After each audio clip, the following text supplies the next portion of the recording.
Tak dneska sme zvolali protestnú manifestáciu kvôli tejto stavbe, ktorú je tu vidno.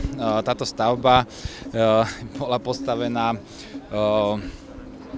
na území pamätkovej rezervácie a vidíte len pár metrov od Žigmundovej brány gotickej. Tu vyrastá stavba, ktorá sa sem podľa nás vôbec nehodí a ruší tradičnú panorámu mesta. Stavebník nerešpektuje stavebné povolenie, čiže prekročil to, čo mal vydané, hlavne výškou a samozrejme podľa nás nebol dodržaný ani územný plán zóny. Neváhal som, či ísť na túto demonštráciu, pretože Beblavého ulicu a jej okolie považujem za jedno z najkrajších zákutí v mojom meste. Neželám si ho vidieť sprznené ďalšou stavbou, ktorá vznikne v rozpore s povolením. Predstavte si, že na každej jednej pohľadnici, čo sa spraví z Bratislavského hradu, čo bude stáť? Dom tohto pána architekta. Hrad a ja. Keď pán chcel tu stávať, pýtam sa, prečo si nekúpil tam ten historický dom, ten renesančný s tými arkádami a nevložil tie investície do toho objektu. Boli by sme mu niekoľkonásobne vďačnejší.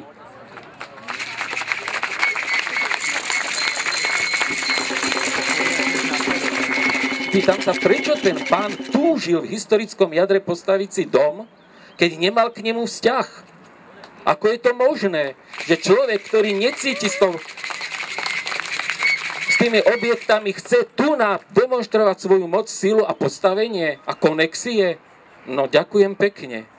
Mám nejaký vzťah k tej stavbe, áno. Pán Fischer je môj známy, môj priateľ, takže poznám súvislosti veľmi dobre. Tá stavba má vydané územné rozhodnutie pravoplatné stavebné povolenie. Každému vadí niečo iné, niekomu vadí výška, niečomu vadí to, ako to bude vyzerať, pretože doteraz nie je jasné, ako to vlastne bude vyzerať, pretože pamiatkový úrad vydal stavebné povolenie, respektíve vydal vyjadrenie k stavebnému povoleniu a ako to dopadne, tak to nevieme. Pretože každý človek má nejaký svoj názor, svoju predstavu. Myslím si, že tu je možno 100 ľudí a keby sme každého jedného zavolali do samostatnej miestnosti a povedali mu, že ako si to vy predstavujete, tak by sme dostali 100 názorov. Vy o tom teraz budete rozprávať, vystúpite? Nie, ja myslím si, že nemá zmysel diskutovať s niekým, kto diskutovať nechce.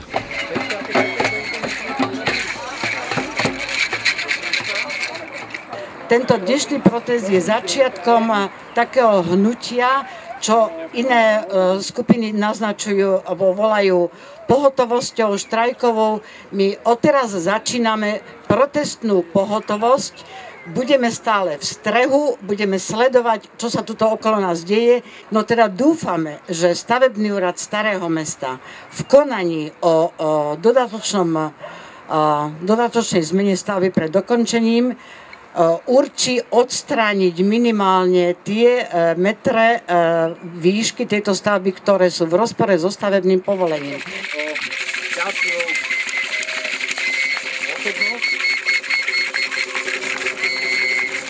Nedávno sa v médiách objavil prípad z Devína, čiže z našej mestskej časti, kde jeden občan svojvoľne zbúral stredovekú pamiatku. Pri rekonštrukcii z nej ponechal iba 3 steny a celú ju znehodnotil. Takéto ničenie sa však u nás nijako nedá zastaviť a polícia je úplne bezmocná. Takto v hlavnom európskom meste nemôže zostať.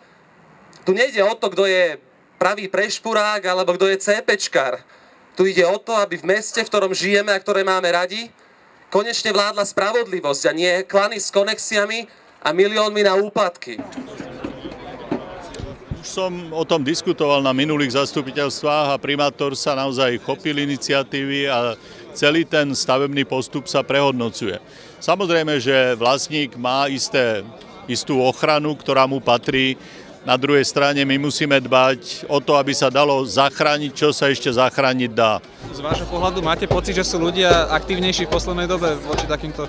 Áno, ja si myslím, že v dobe zápasu o PKO sa čosi zlomilo. A toto je ovocie toho prielomu, že dnes je sa zaangažovať za verejnú vec v Bratislave. Prečo ste sem prišli?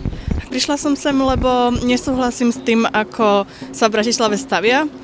Tak hnevam na to, že ako je to možné, že sa to stavia a že proste ten proces beží a deje sa a že sa to vôbec môže stať, to ma hnevá.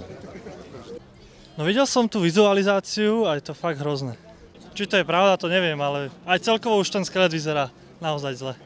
Ja dúfam, že ľudia už nebudú ľahostajní a že pozdvihnú svoj hlas a že jednoducho prídu sem, nielen sem, ale aj na iné miesta v Bratislave, kde sa deje bezprávie a je to permanentné, je to úplne arogantné a vysmievajú sa nám do tváre. Ak nám na niečom záleží, tak musíme prísť a musíme to dať najavo, že sa nám to nepáči. Ak neprídeme, tak potom sa nesťažujme.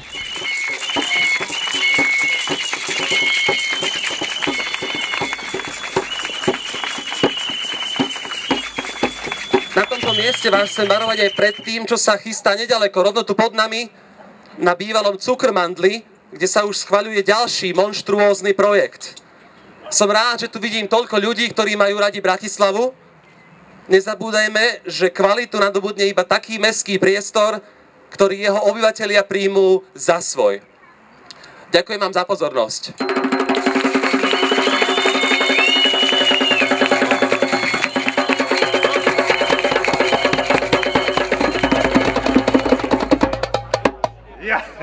Ja už mám ruky.